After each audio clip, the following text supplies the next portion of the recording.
Hello dear students, how are you? Hope you all are fine. Welcome to Biology Essentials again.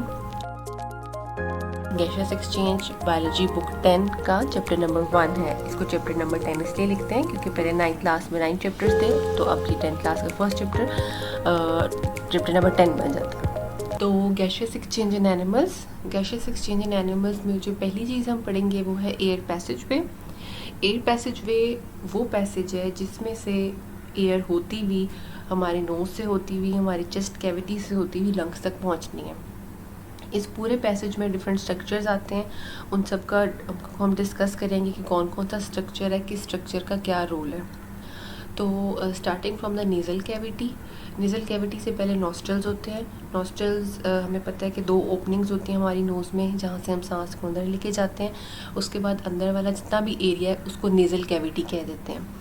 Nasal cavity जो है उसमें mucus यानी कि थोड़ा पानी पानी सा मौजूद होता है और इसमें हेयर भी होते हैं। अब हेयर का काम ये है कि वो जो भी डस्ट पार्टिकल्स या कोई भी डेब्रिस अगर हमारे सांस के साथ अंदर जाए तो वो उसको उधर ही ट्रैप कर लें और हमारे लंग्स तक ना पहुंचने दें। और जो पानी मौजूद है, जो कि म्यूकस मौजूद है, उसका फंक्शन ये है कि वो उन डस्ट पार्टिकल्स को अपने साथ चिपका ले, यानी कि नोज़ में ही सबसे नंबर 1 पे फिल्ट्रेशन हो जाती है। क्योंकि अगर खुदा ना खास्ता कोई भी डस्ट पार्टिकल हमारे अंदर अगर गले में चला गया, सबसे पहले तो खांसी आ जाएगी। इन केस हमारी ट्रेकिया वगैरह से यानी जिस विंड पाइप से होता हुआ लंग्स में चला गया तो ये लंग्स के लिए बहुत डैमेजिंग होता है और इवन के डेथ भी हो सकती है। तो इसीलिए सबसे ज़्यादा फिल्ट्रेशन, पहली फिल्ट्रेशन ही हमारी नेज़ल कैविटी में हो चुकी होती है। नेज़ल कैविटी के बाद ओरल कैविटी आती है। ओरल कैविटी कहते हैं जो हमारा सारा माउथ का एरिया होता है। नेज़ल कैविटी और जो ओरल कैविटी है ये पीछे जाके हमारे गले में एक कॉमन ओपनिंग बना देते हैं। इन दोनों की कॉमन ओपनिंग को फेरिंग्स कहते हैं। फेरिंग्स के बाद एक और स्ट्रक्चर आता है लैरिंग्स, वो यहाँ पे लेबल नहीं किया गया, लेकिन यू कैन इमेजिन कि फेरिंग्स के बिल्कुल नीचे ही लैरिंग्स होगा। लैरिंग्स क्या चीज़ है? वो एक मसल्स का स्ट्रक्चर बना हुआ है, मसल्स की बैंड्स हैं, जस्ट लाइक रबर बैंड्स के थोड़े स्ट्रक्चर्स होंगे।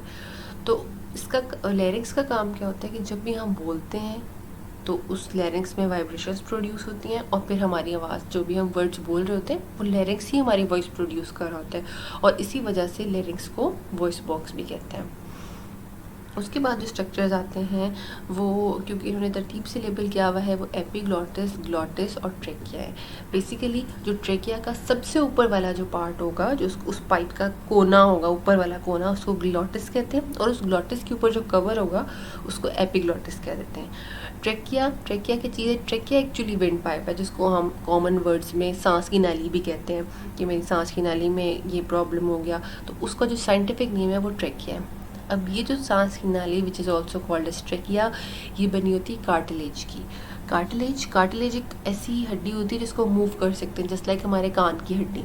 अगर हम इसको अपने कान को पकड़ें तो ये मूवेबल बोन है, तो ऐसी ही बोन का ट्रेकिया बना होता है। एक्चुअली ये बोन नहीं होती, इसको कार्टिलेज कहते हैं। इस कार्टिलेज में सी रिंग्स होते हैं। रिंग्स का क्या फ़ायदा है दरमियान में? रिंग्स इसलिए हैं कि खुदा ना खास्ता कभी ज़ोर पड़ जाता है हमारे सीने पे, या कभी बहुत बीमारी कैफियत में बहुत ज़्यादा तेज़ सांस आता है या कोई ट्रीटमेंट होती है आपकी, तो उस सूरत में ये ट्रेकिया कहीं दब ना जाए। अगर खुदा ना खास्ता, क्योंकि ये बिल्कुल एक पाइप ही तो है, अगर खुदा ना खास्ता ये दब गई तो फिर तो सांस बंद हो जाएगा और फ़ौरन से डेथ हो जाएगी। तो इन सारी चीज़ों को प्रिवेंट करने के लिए इसमें सी रिंग्स मौजूद होती हैं। ये सी रिंग्स बाद में भी मतलब पाई जाती हैं बाद में ब्रोंकाई में, वो मैं भी आपको बताती हूँ। ये इन्होंने जो पिंक कलर का है ये लंग्स को लेबल किया हुआ है, एक तरफ राइट लंग है, एक तरफ लेफ़्ट लंग है। ट्रेकिया जब लंग्स में पहुँच जाता है तो फिर उसको ब्रोंकाई कह देते हैं। स्ट्रक्चर अभी भी ब्रोंकाई का ऐसे ही है जैसे ट्रेकिया का था, लेकिन अब उसको ब्रोंकाई कह रहे हैं। ब्रोंकाई थोड़े से ट्रेकिया से पतले हो जाएंगे क्योंकि अब ये लंग्स में पहुंच गए हैं। अब इन्होंने मज़ीद डिवाइड होना है, मज़ीद डिवाइड होके ये मज़ीद फाइन, बहुत फ़ाइन छोटी छोटी नालियाँ बना देंगे जिनको ब्रोंक्यूल्स कहेंगे। ब्रोंक्यूल्स के एंड पे, अब ये हमारा तकरीबन एंड होने वाला है, बिल्कुल ब्रोंक्यूल्स के एंड पे छोटी छोटी थैलियाँ होंगी। आप साइड पे देख सकते हैं ब्लू कलर की, ऐसे भी लगता है जैसे ये कोई अंगूर के गुच्छे हों। इन छोटी छोटी थैलियों को एल्वियोलाई कहते हैं। बेसिकली एल्वियोलाई में ही गैसियस एक्सचेंज होती है। एल्वियोलाई में आप देख सकते हैं कि कैपिलरीज भी लेबल हुई हुई हैं बिल्कुल एल्वियोलाई के साथ। तो ये कैपिलरीज़ हैं, ये कैपिलरीज़ क्या करेंगी, जो भी ऑक्सीजन हम अंदर लेके गए हैं उसको अपने अंदर एब्जॉर्ब कर लेंगी और अपने अंदर से कार्बन डाइऑक्साइड को बाहर निकाल देंगी और हम सांस के ज़रिए उस कार्बन डाइऑक्साइड को अपने जिस्म से खारिज कर देंगे। ये था एक जनरल एयर पैसेज वे की हेडिंग्स। अब आपने अपने पेपर के पॉइंट ऑफ व्यू से क्या करना है कि आपको इनमें से हर पॉइंट, लैरिंक्स इसमें मिसिंग है, लैरिंक्स भी आपने ऐड कर लेना है, इन सब की आपको डेफिनेशन आनी चाहिए क्योंकि किसी भी चीज़ की डेफिनेशन आ सकती है। इस चैप्टर में से शॉर्ट क्वेश्चंस ही आने हैं, तो आपको हर चीज़ की डेफिनेशन, हर चीज़ का स्ट्रक्चर, हर चीज़ का फंक्शन आपको बहुत अच्छे तरीके से आना चाहिए।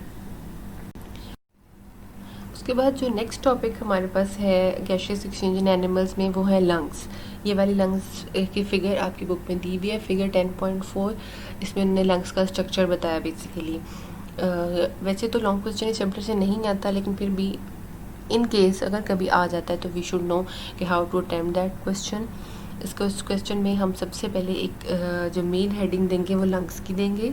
लंग्स के बाद आएगा थोरेसिक कैविटी। थोरेसिक कैविटी ये सारी जो हमारी चेस्ट के अंदर जितनी भी जगह जो खलाब होता है इसको थोरेसिक कैविटी कहते हैं। थोरेसिक कैविटी के बाद आप लोगों ने नेक्स्ट हेडिंग देनी है ribs and intercostal muscles.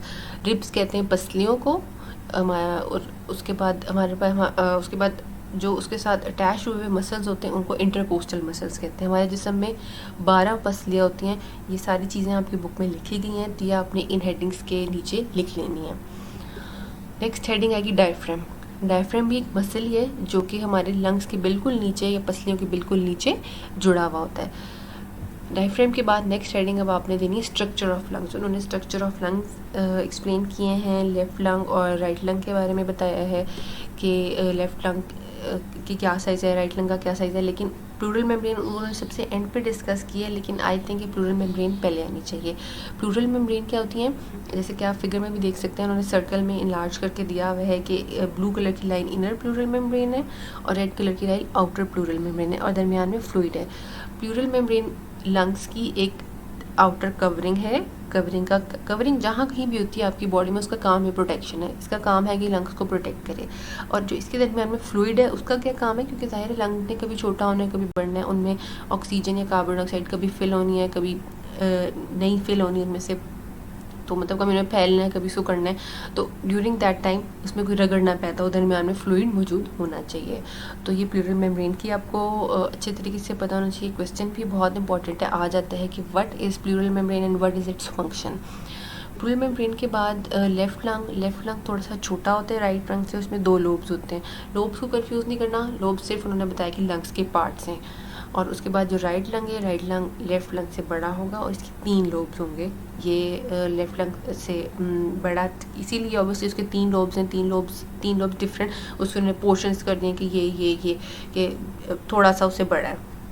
Otherwise आप लोगों ने लोब्स को बिल्कुल भी कंफ्यूज नहीं करना। ये भी क्वेश्चन आ जाता है कि what is the difference in size of left lung and right lung, तो ये भी आपको बताना चाहिए। So this is how you have to attempt the question of lungs. This was all about gaseous exchange in animals. इसके बाद next topic है हमारे पास रेस्पिरेटरी डिसऑर्डर्स का, वो हम पे किसी और वीडियो में डिस्कस करेंगे। Thank you for watching, hope you learn from this video. Do subscribe, do like, do share with your friends. Thank you.